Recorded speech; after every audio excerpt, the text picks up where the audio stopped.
Барлықтарыңызға сәлем. Бүгін балаңды 5 жасқа дейін патшаңдай күт деген сөздің мағынасын айтатын боламыз.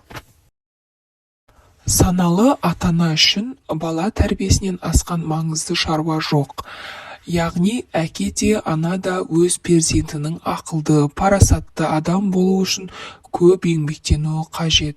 Бірақ оның жолы қандай, кімнен сұраймыз, қалай үйренеміз, бұл сауалдарға әркім әртүрлі жауап береді. Бізден бұрын өткен ата-бабаларымыз балаңды 5 жасқа дейін патшаңдай күт, 5 жастан 15 жасқа дейін құлыңдай жұмса, 15 жастан асқасын досыңдай сырлас деп бекер айтпаса керек. Бала тәрбиесіне қатысты осы нақыл сөзді мүмкіндігінше тарқатып жазып көрсек дейміз. Балаңды 5 жасқа дейін патшаңдай күт, қазақ ұрпақ тәрбиесіне әуелден ұқыпты қараған халық.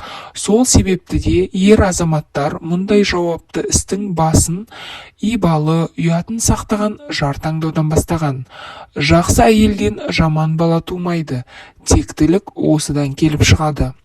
Қай автордың болмасын бала тәрбиесіне қатысты жазған еңбектерін қарап отырсақ, 3 жасқа дейін сәбидің психикалық даму процестері, мінезінің іргетасы, тұлғалық қаңқасы қалыптасып қояды. Сол себепті де қандай істе болмасын балаға ата-анасының тарапынан еркіндік беріп, оның бастамаларына түсіністікпен қарау керек. Қалам алып қабырғаны сызамын десе де, алдына қойған тамағын шашып төгемін десе де, бір сәт мұндай идеяларына құрметпен қарап, таңдау құқығын шектемеген дұрыс. Әдетте бұл тәрбие түрін жапон халқы мықты ұстанады. Қой дедім саған, тентек болма деген сынды ескертулерді үнемі естіп өскен бала көп жағдайда бұзық, ынжық, қырсық болып шығады. Балаңды 5 жасқа дейін патшаңдай күт деген сөздің мәні осы айтқандарымызға келіп саяды. 5 жастан 15 жасқа дейін құлыңдай жұмса. Әлбетте құлыңдай жұмса деген сөз тікелей мағынасында емес. Алайда 5 жасқа толған балаға ата-анасының талаптары күшейіп, тапсырмалар тізімі жасалуы керек. Өзіне тиісті жұмыстарды атқармаған күнде жазаланып отыруы тиіс. Осылайша жыл өткен сайын әке-шеше алдындағы жауапкершілік артады.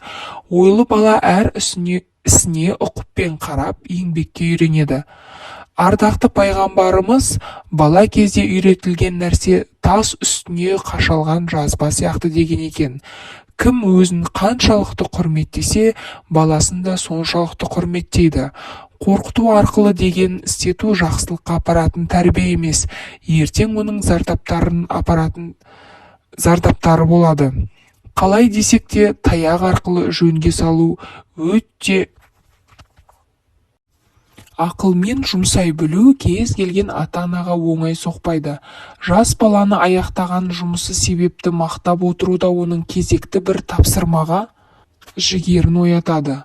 Орнымен сыйлық беру де тамаша тәсіл. Бірақ былай істейтін болсаң, ақша берем деп оны сатып алудан абай болыңыз. Жас баланың таза жүрегі осындай әдістерден соң бүлініп шыға келеді.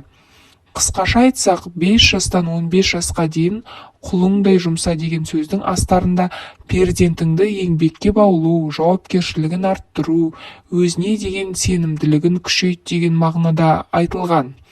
15 жастан асқан соң досыңдай сырлас деген сөз баланың ақылы кіре бастаған сәттен бастап, онымен әкесі әке есебінде, анасы ана есебінде кей істерді ақылдасып, қандай да бір жұмысты кеңесіп барып қылса, бұл баланың оларға деген сенімділігін күшейтіп, сыйластығын арттырады.